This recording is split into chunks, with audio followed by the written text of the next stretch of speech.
మెదక్ జిల్లాలో రామచంద్రపురం డివిజన్లోని outer ring రోడ్పై ఈ నెల 22న జరిగిన ప్రమాదంలో మాజీ మంత్రి కోమటిరెడ్డి వెంకటరెడ్డి కొడుకుతో పాటు మరో ఇద్దరు చనిపోయారు.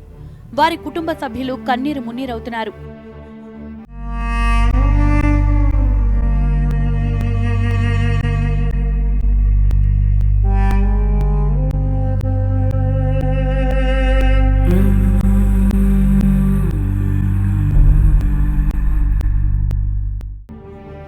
ప్రతీక్ రెడ్డితో పాటు చనిపోయిన సుజిత్ తండ్రి మహేష్ కుమార్ వరంగల్ డీఎస్పీగా పనిచేసేవారు.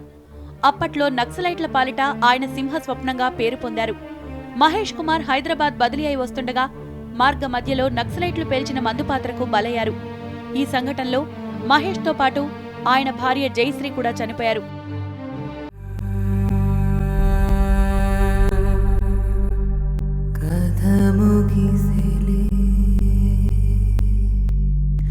కట్టే మిగిలి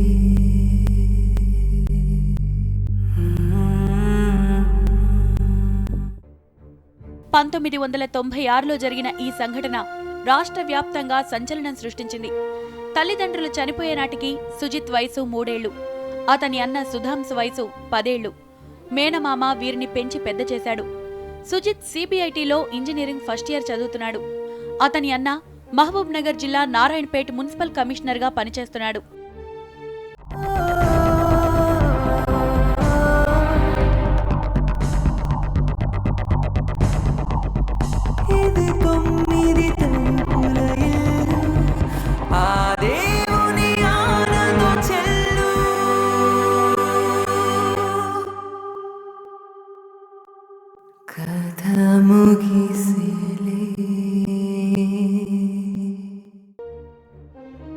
రోడ్డు ప్రమాదంలో తన తమ్ముడు చనిపోయాడని తెలుసుకున్న సుజిత్ అన్న గుండెలు బాదుకున్నాడు.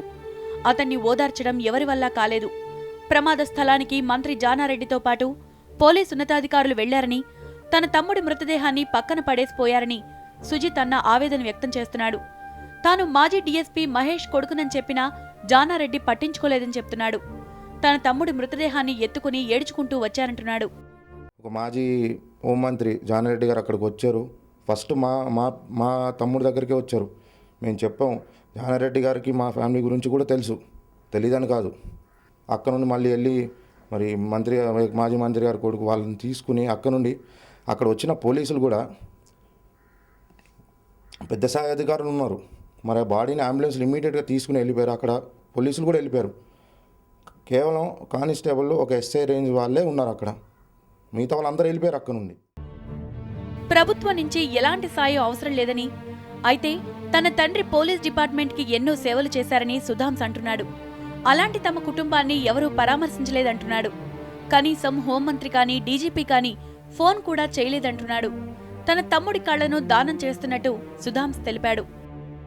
కర్టసీ సేక్ ఒక స్టేట్మెంట్ కానీ పోలీస్ డిపార్ట్మెంట్ తరపు నుండి అసలు ఎవరు మాట్లాడకపోవడం అనేది అది చాలా బాధాకరమైనది ఇలాంటి ఇన్సిడెంట్లో. అలాగే మరి మా తమ్ముడు సుజిత్ నేత్రదానం కూడా చేశాడు. ఆ విషయం మరి ప్రపంచాన్ని చూడటానికి వాళ్ళు ఏదో మా తరపు నుండి మేము చేయగలిగింది అంత చేసాం, అంతే.